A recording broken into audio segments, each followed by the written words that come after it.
Hello, my name is Siddhi. I am an fourth year architecture student studying in Vidya with this idea from Nashik.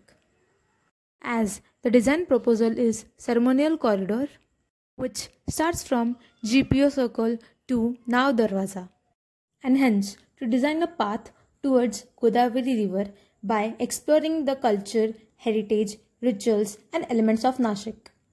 After dividing groups individually, my design proposal is revitalization of old Tamba Lane. So, Tamba Lane.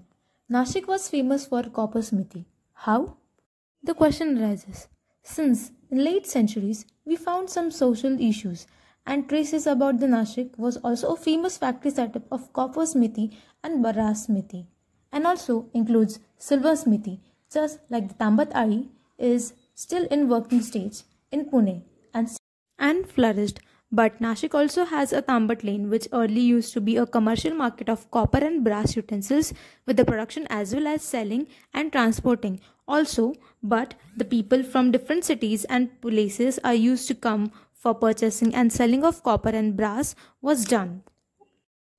At the time, the utensil is famous called Nashik Ghat. The handa was famous and also now in some part of Nashik it's been selling. Then the kalash, khamba, lota, samai, etc. from some of the businesses came in picture. Hence, as the time passed, the pure workers, makers of those utensils got expired. Some of the business got stopped because the lathe machine was also came in picture. Since the time-consuming details work were getting in some quick amount of time, whereas it was early to take time about a day to complete one utensils in details with the help of furnace, and hence because of it the next generation started selling their own coppersmithy business, due to which the whole early commercial and industrial area turned into a complete silent zone, a residential area. Still, the only 1 to 2 to 3 shops wasn't working still the date, having their own copper and brass smithy business on its own scale. And hence, as we see, the old structure remains the same as it was early. Below, it was the coppersmithy working, making and selling purchase, and on the upper floor, the seller and makers used to stay. The same picture we can see even till today's date, but now the shops are converted into their rooms. The display veranda changed to a dead and silent space of colonnade at the house entrance. So the conclusion comes, what if the old Tambat Lane got flourished in this time again?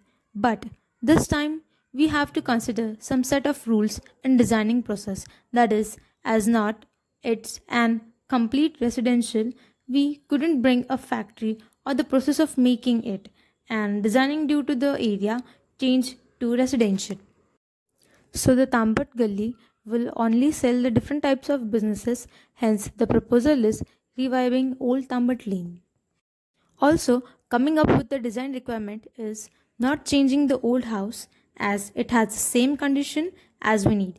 A small gathering space for residential, then a temple which is extended, and a workshop space, and 2 to 3 houses which are renovated.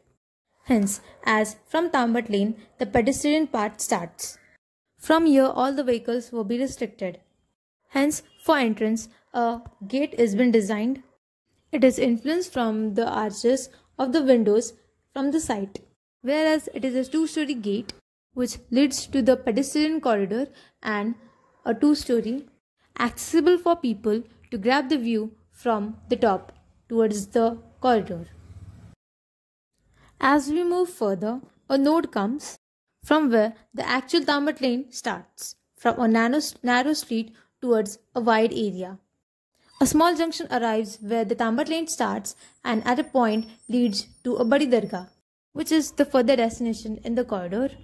On a junction, a small tensile structure is designed, where below it at a point a graffiti has been designed on a dead facade of a building, which become a attention-seeking point and lead people towards the Tambat Lane.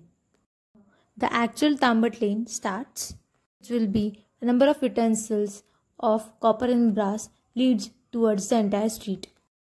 After the starting, narrow street flourished by selling of copper and brass We enter a open square which is connected to the Maruti Mandir, the selling area and the workshop area which is designed. Early, the temple was small and number of activities were held in space, whereas it was quite small for the activities held.